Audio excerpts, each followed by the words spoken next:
Okay, so our presentation this week is on emotional disturbance. So what is emotional disturbance? Emotional disturbance is when a student has difficulty in the social emotional domain serious enough to interfere with their learning.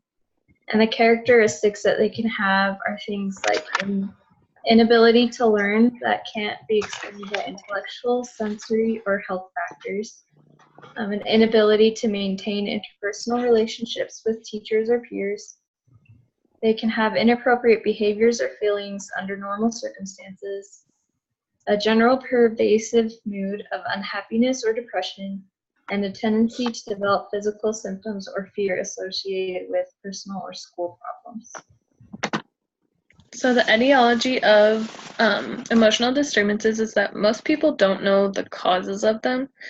They do know that it can be caused by hereditary, be a hereditary thing that runs throughout the family. That's something that can't be changed. And they've also learned that people with brain disorders can also cause the emotional disturbance.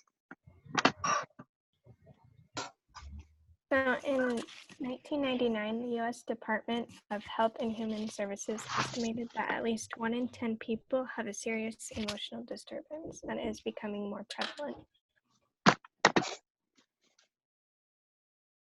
To find the eligibility of emotional disturbance, there are a few screening processes that go into the investigation of the disability. Some are required and others are recommended.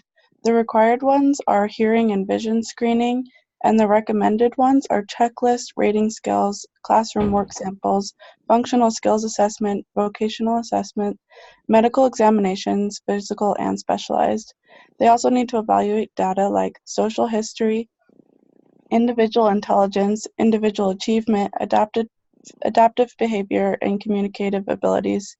The diagnosis needs to come from a licensed psychologist or psychiatrist, and they need to determine if a student has an emotional disorder and not just a facing social adjustment. So some of the challenges is that it disrupts a child's ability to function socially, academically, and emotionally, and it also affects their ability to function properly in the family, at school, or community activities. Some other challenges are that it is underdiagnosed and undertreated because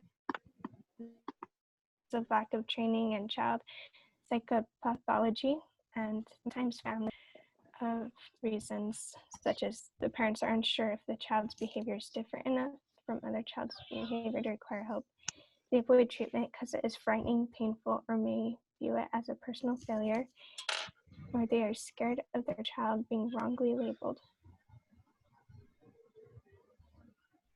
And another issue is that insurance and financial issues. So some recommended practices. Students with emotional disabilities face poor outcomes and specific challenges related to home life, educational experience, and transitioning to adulthood. And in order to address the concerns that come with students with ED, it's necessary to improve school-based supports, train educators in interventions and strategies that affect change, and academic strategies that mainly focus on increasing student participation, automaticity, and comprehension.